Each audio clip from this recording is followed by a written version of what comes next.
son muchas declaraciones, muchas denuncias las que hace Angie Rodríguez en esta entrevista con Semana, precisamente, y menciona muchos nombres propios, gente muy importante, Carlos Carrillo, Juliana Guerrero, el jefe de despacho de Gustavo Petro, no recuerdo el nombre en este momento. Se me pasa también, ya se me aparecerá por ahí en un ratico, pero pues sí, son como estas tres personas las que ella menciona específicamente, y habla de esta red de poder dentro del gobierno de Gustavo Petro, como hay una sed de poder impresionante, todo por la plata y pues el control, ¿no? del gobierno, que hay una especie de guerra interna. Estas declaraciones le han dado la vuelta a la esfera pública. Todos están hablando de eso. Por supuesto que tenemos que hablar de esto y analizarlo, pero queremos enfocarlo en el tema de Juliana Guerrero, porque esto es un hecho comprobado que es que Juliana Guerrero, pues lastimosamente falsificó sus títulos, se quiso graduar en 15 días, quiso pasarse de lista y pues se le cayó todo, y ya sabemos que pues enfrenta en este momento cargos bastante graves por ese delito, que pues no es cualquier cosa, y esa es una de las grandes muestras, este ejemplo de Juliana Guerrero, de que sí hay una fractura interna dentro del gobierno de Gustavo Petro, y el simple hecho de que Angie Rodríguez, que haya sido en algún momento la mano derecha del presidente Gustavo Petro, decida desatar toda esta polémica, prender el ventilador, pues también es una muestra de que pues si hay una fractura y de pronto sí hay una guerra interna dentro del gobierno de Gustavo Petro, y pues una de las que está en el centro de eso nuevamente es Juliana Guerrero, y el origen de todo este conflicto son los títulos falsos. Pero quiero que veamos para empezar esta declaración de Angie, en la cual pues dice algo muy grave sobre Juliana Guerrero y ese poder tan grande que ella tendría dentro del gobierno. Un ejemplo de ellos es la señora Juliana Guerrero. La señora Juliana Guerrero es la que maneja el poder en muchas entidades, y en este caso voy a contar un tema. Ella se encargó también de desprestigiar el nombre de la vicepresidenta, Francia Márquez. Ella envenenaba no quiero mencionar concretamente a quién, pero ella envenenaba a esa persona diciéndole hay que sacar a la vicepresidenta Francia, ella no sirve, ella tal, y siempre la red de la conspiración y la mentira, porque ¿qué pasa? Y quiero hacer énfasis en esto. Aquí el chisme, la calumnia y la mentira es política de gobierno. Desafortunadamente, ejercida por algunos funcionarios, pero desafortunadamente es así. Y lo digo porque funcionarios y no funcionarios, como la señora Juliana Guerrero, que ya no tiene ningún cargo, pero ella es la que maneja el poder y los hilos del poder en muchas entidades. Y en este caso es gravísimo. 45 productores certificados por el ICA cuidan la tierra mientras producen. El futuro del campo es sostenible con Paisana.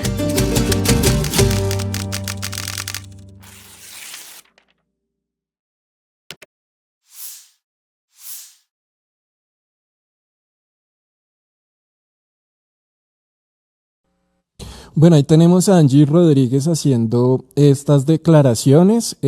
No es poca cosa, señala a varios funcionarios del gobierno, habla incluso de presuntas redes criminales en la Casa de Nariño, utiliza un medio de comunicación, como ya lo decíamos, que es Semana, o sea, no es cualquier cosa, y se sabe que esto iba a generar repercusiones, ¿sí? O sea, ahí en comentarios nos han escrito, bueno, ¿por qué no lo mandó directamente a la fiscalía y tuvo que presentarse acá? Bueno, pues porque evidentemente había detrás un tema mediático, se sabía que esto iba a ser tendencia, se sabía que esto iba a generar un escándalo, y efectivamente los últimos 2 días lo que se viene hablando es de esto en todos los medios de comunicación, y por eso tenemos hoy a Jennifer Pedraza con nosotros para que comentemos un poquito este caso de Juliana Guerrero. Hola Jennifer, ¿cómo va todo? Quisiéramos empezar esta entrevista pues preguntándote cómo interpretar estas declaraciones de Angie Rodríguez, qué puede haber detrás, hay una guerra interna, ¿cómo se ve este tema ya desde el Congreso de la República?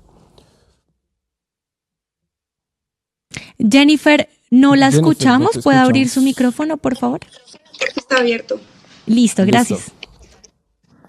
Mi micrófono está abierto. ¿Cómo están? Buenos días, un saludo para ustedes. Muchas gracias por la invitación.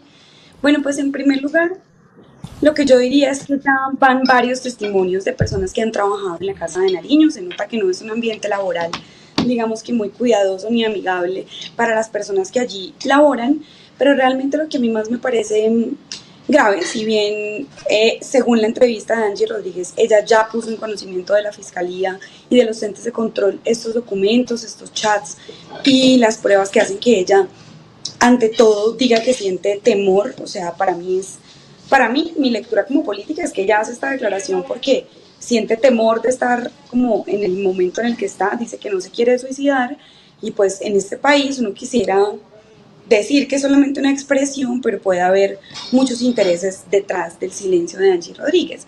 Y ya desde mi perspectiva y desde el Congreso, para mí lo que es grave es que a pesar de que la Fiscalía ya ha imputado a Juliana Guerrero por falsedad en documento público, fraude procesal, a pesar de que todo el país sabe que no solamente compró esos títulos, porque yo presenté a la opinión pública sus facturas, sino que sigue siendo la delegada del presidente Gustavo Petro en el Consejo Superior Universitario de la Universidad Popular del Cesar.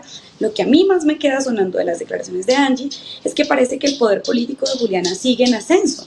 A pesar de estas investigaciones, a pesar de que es una persona que nunca ha sacado un voto en su vida, a pesar de que es una persona que no representa un sector político en especial y en específico, pues ya sus manos están extendidas no solamente sobre la Universidad Popular del Cesar, ya no solamente sobre el Ministerio de la Igualdad, cosa que se confirma con la declaración de Angie, pero ya sabíamos que ella estaba detrás del Viceministerio de las Juventudes y de no haber sido por nuestra investigación, hoy tendríamos que decirle viceministra. Ya sabíamos que iba por el Ministerio de la Igualdad, pero ahora, después de todo esto, sabemos que maneja el Fondo Colombia en Paz, un fondo que debería estar destinado a la reparación de las víctimas del conflicto armado y que al contrario, sin ninguna explicación, estaba bajo el manejo de Juliana Guerrero.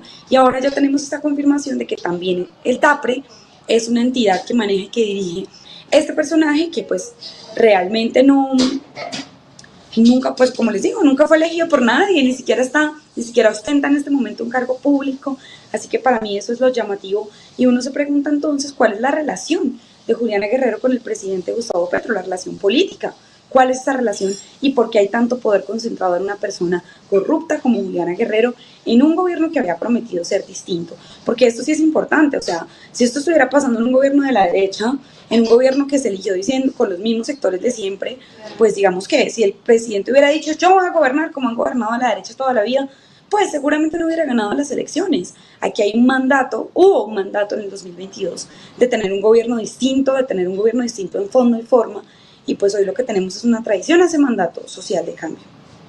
Jennifer, y es que usted hace la pregunta que yo le iba a hacer y que es la que yo creo que tenemos muchos colombianos, y es ¿por qué? O sea, ¿cómo es posible, qué impotencia ver que Juliana Guerrero tenga tanto poder que pueda falsificar títulos, que aún así esté en cargos importantes, que siga dentro del gobierno?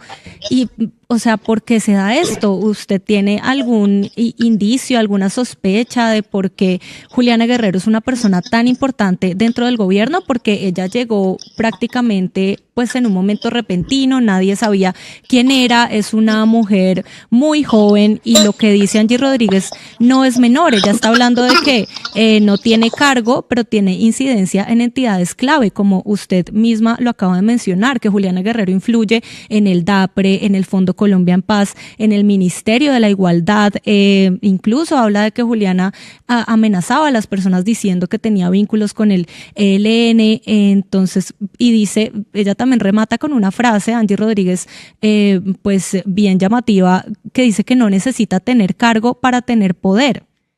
¿Qué hay detrás de todo esto? Yo tengo la certeza de que el presidente Gustavo Petro ha decidido proteger a Juliana Guerrero, ignorar las denuncias que hay en su contra. El motivo no lo sé, yo no tengo una relación cercana ni con el presidente ni con los integrantes del gobierno nacional.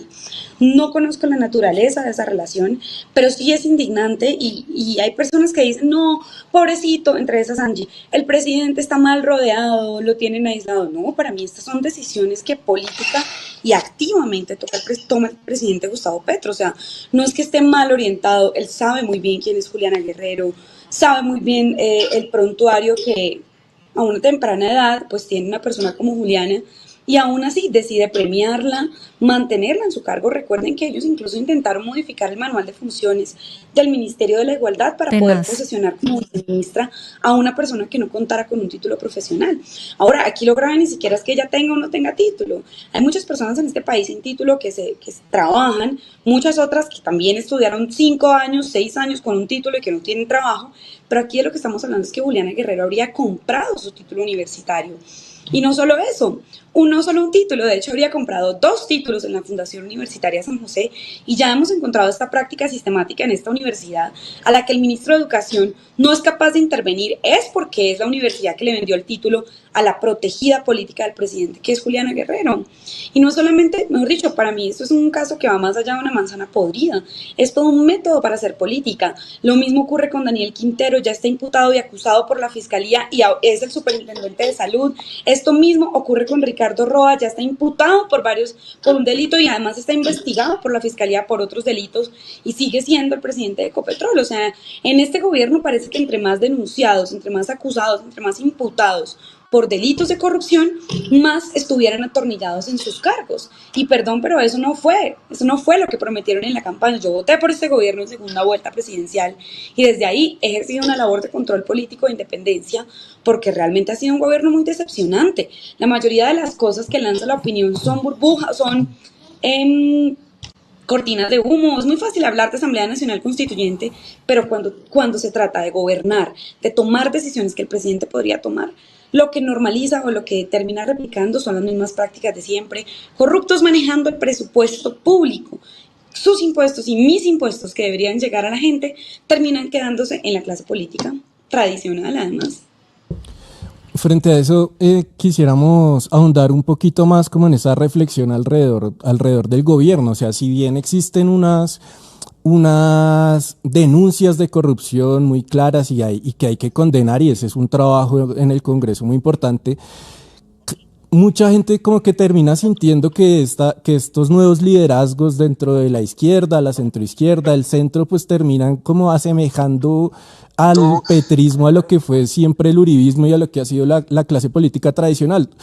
No sé si usted cree que detrás de eso también está como el por qué el fracaso de algunos de los candidatos del centro en estas elecciones. O sea, ¿cómo se están moviendo ustedes de cara a las elecciones en el 2026 y de cara a lo que ha sido este gobierno? O sea, sí podemos hablar de que este es un gobierno igual al que se ha venido teniendo desde hace mucho tiempo, o hay algo diferente ahí.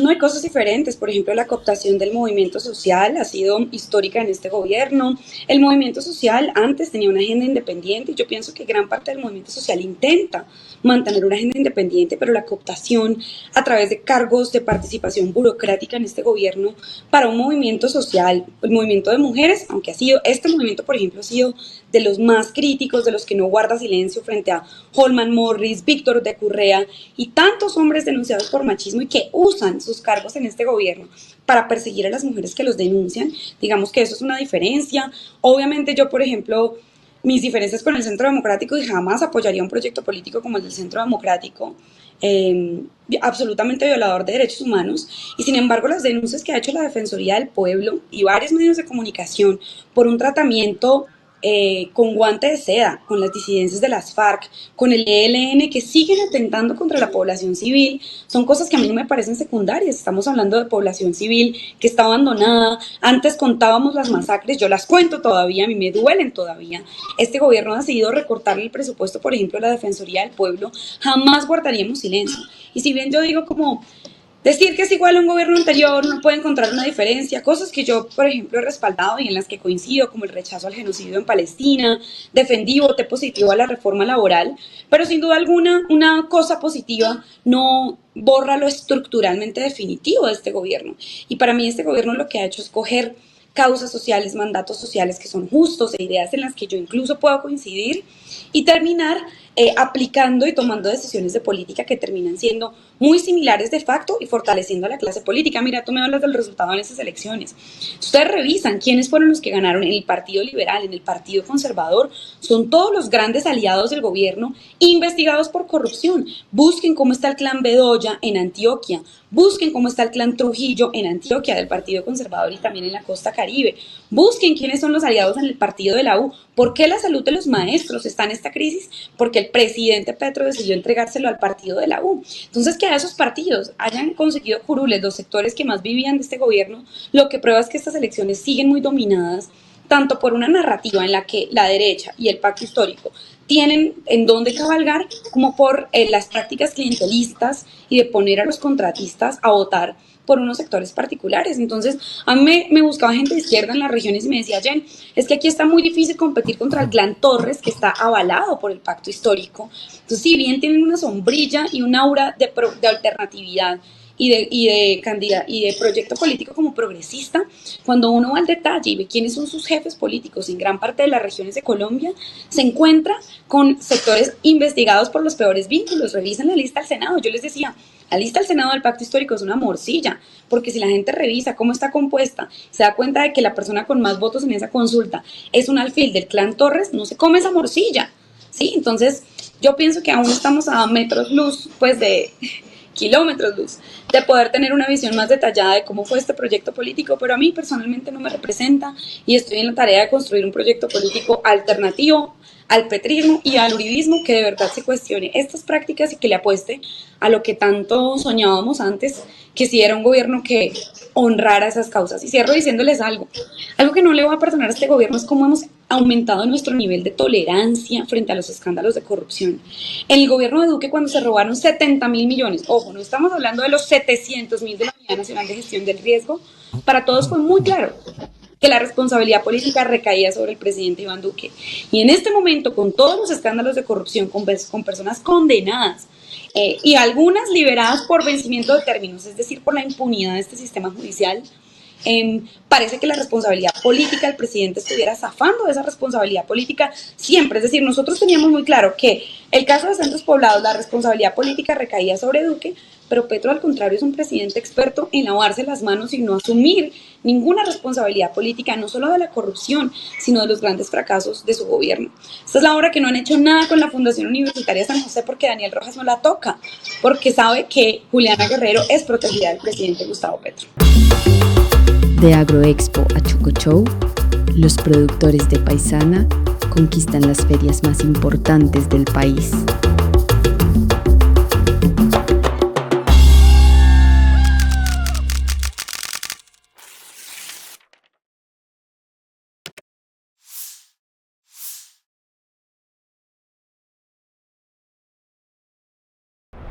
Ayúdanos a seguir con nuestra labor periodística a través de nuestro Nequi 310-779-3518. Se está evaluando es que más adelante sí sea para todos. Lo que necesita el país. Pedí que me sacaran de allá. Un agradecimiento a todos por su sintonía aquí en el tercer canal. Métase en la mente de un delincuente, de un ladrón. A una nueva entrega de periodismo sin corrección. Pasión todo locura y estamos muy contentos. De las calles del sur. Digo, la señora, ¿me da un expreso, por favor?